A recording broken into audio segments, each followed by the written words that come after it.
Hi, everybody. Welcome to English 5795, a Topics in Rhetorics course focusing on rhetorics of space and place.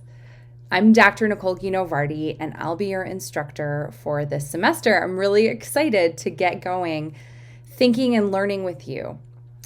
In this course overview video, I want to do three things. First, I'm going to introduce a little bit of our course goals for the term. I want to talk about our weekly rhythm that I want to establish because we are in an online asynchronous environment this semester. And I want to do a quick flyby of the syllabus just to make sure that we're all situated with course policies and general information for the class. So first, let me talk quickly about our course goals. As I mentioned, this is a Topics in Rhetorics class focused on the rhetorics of space and place. And really what we're doing in this course is synthesizing conversations that flow across disciplines or subdisciplines within rhetoric and composition around locations of composing and rhetorics of place. So what we're going to end up thinking about is not just what places and spaces mean and the affordances of the design of space, but also we'll be thinking about the effects of writing in a space, of the effects that place have on a writer's process. So it's going to be iterative. It's going to be sort of like a call and response, if you will, between thinking about the individual writer and the environment in which one writes. So it's going to be fun to engage with our readings and to engage with each other in discussion. In terms of our weekly rhythm, I'm going to switch over to our Canvas view really quick to kind of give you a snapshot of a module so that you can see what I'm talking about when I talk about our weekly schedule. Okay. So here we have our Canvas site, which kind of is our home base for the semester.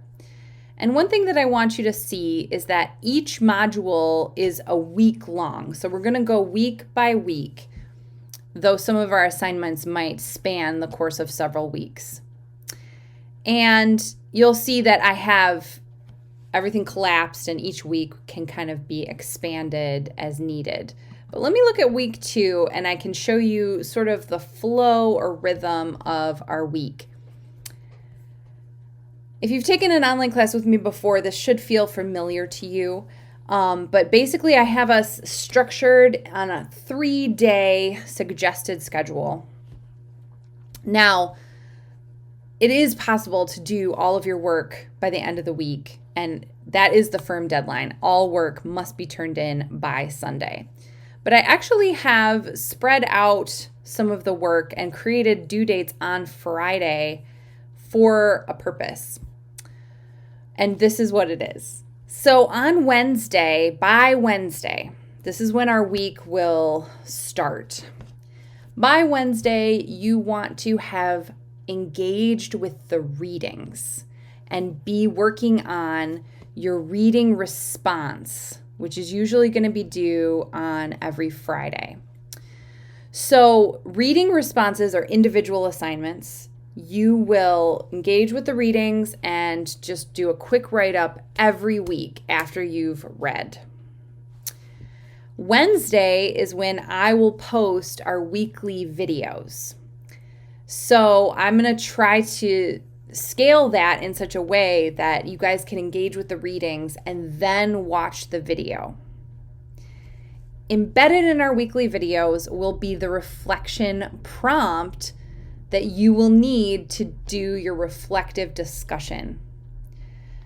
And I've set up the schedule this way for a couple of reasons, but the main reason is that I want everybody in our class to engage with the readings individually before we discuss the readings in our small group. So that way everyone will have had time to sort of think about and digest the readings a little bit so that then when you come together to discuss, you will have some stuff in your back pocket and you won't be like reading as you're discussing, or, you know, the discussions will therefore be a lot more generative. So this is the rough sketch of every week. Basically, we'll just get into a rhythm of reading, responding, and then discussing after we've watched the video. So that takes care of that. Now I'm going to hop over here. BTW. If you have any questions about our weekly schedule, don't hesitate to shoot me an email. I'm going to do a quick flyby of our syllabus. Now, I'm not going to read this or go over it like one item at a time, but I do want to show you guys a couple key things. Because this is an online asynchronous course, basically you can come by my office hours, which I'll be in my office on Wednesdays in the afternoons, or you can make an appointment. We can make a Zoom appointment. Of course, you can email me. All that information is here. We have some course learning outcomes, which I'd encourage you to read because this is going to be part of how I evaluate your performance in the class. We do have some required texts. This Black Landscapes Matter by Walter Hood and Grace Mitchell-Tata. They edited this collection. Digital Detroit by Jeff Rice and Ambient Rhetoric by Thomas Rickert. Just FYI, all of these texts are available as e-texts via the Wayne State University Library, so you can access them through our library. Conversely, you can also, if you prefer to have a physical copy, you can purchase them via Amazon or at any bookstore that you want to support. We have some key assignments, which I'll let you read through. Basically, I already talked to you about the reading responses and reflective discussions. Those will be our smaller weekly assignments, but then scattered throughout the semester will be a couple other writing activities, which we'll talk about as we get to them. Our main project for this semester will be our inquiry project, for which we'll be doing some very tiny ethnographic research. You guys can see the points here. The class is out of 1,000 points. And just a couple of notes in terms of online use. Please check and double check your access to the online environment. If you need support, there's a bunch of links here. There's also some links in our Canvas site. And please be sure you think about your backup and your safety, as Andy Bernard would. There's been a lot of power outages this summer. The weather's getting crazy. Climate change is just making everything wild. So whatever the case may be, make sure you have some backup plans in place for your online access. Now, I already talked to you guys about the hard deadline, which is Sunday night. If you want to survive, just meet that deadline every week. Just get your work done by Sunday. But if you want to thrive in my online class, I would suggest following that 3-day schedule that I showed you a second ago, because it will break things down into manageable chunks, and it will also keep you on a manageable trajectory for your work each week.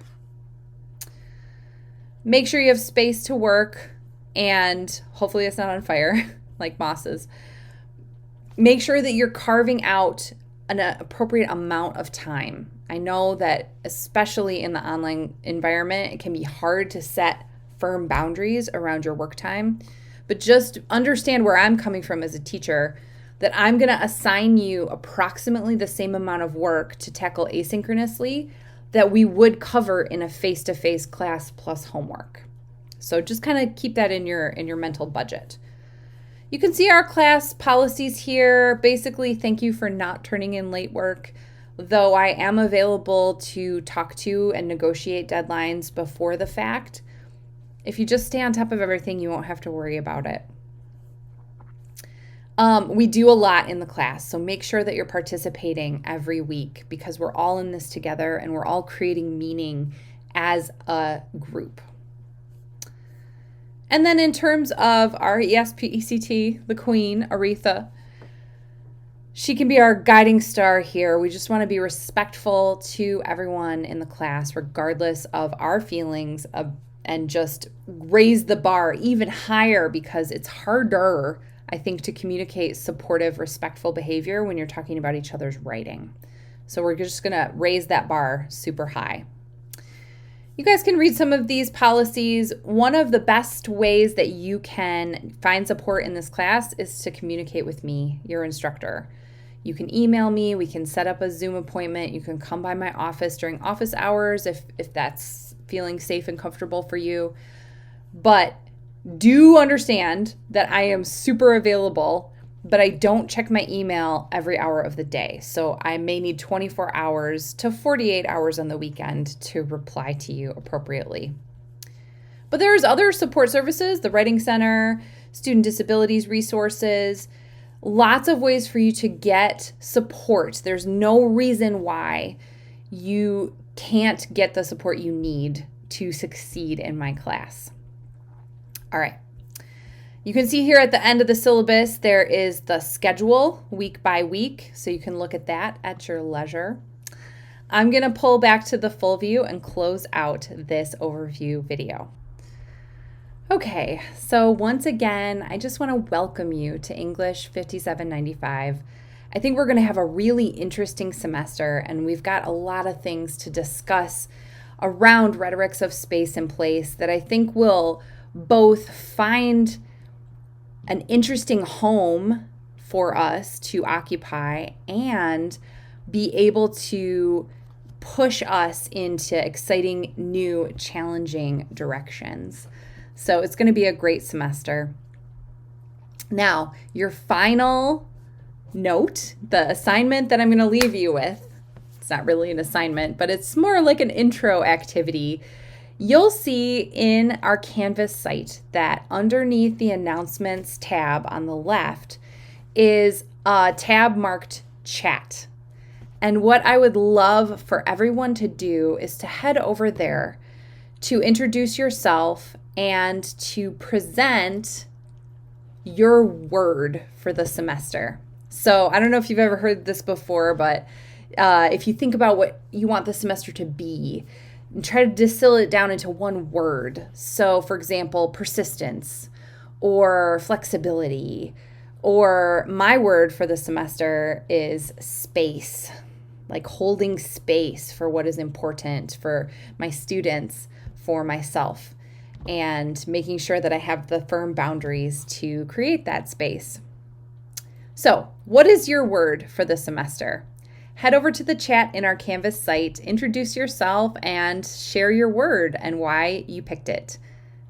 And I will see you guys in our next video.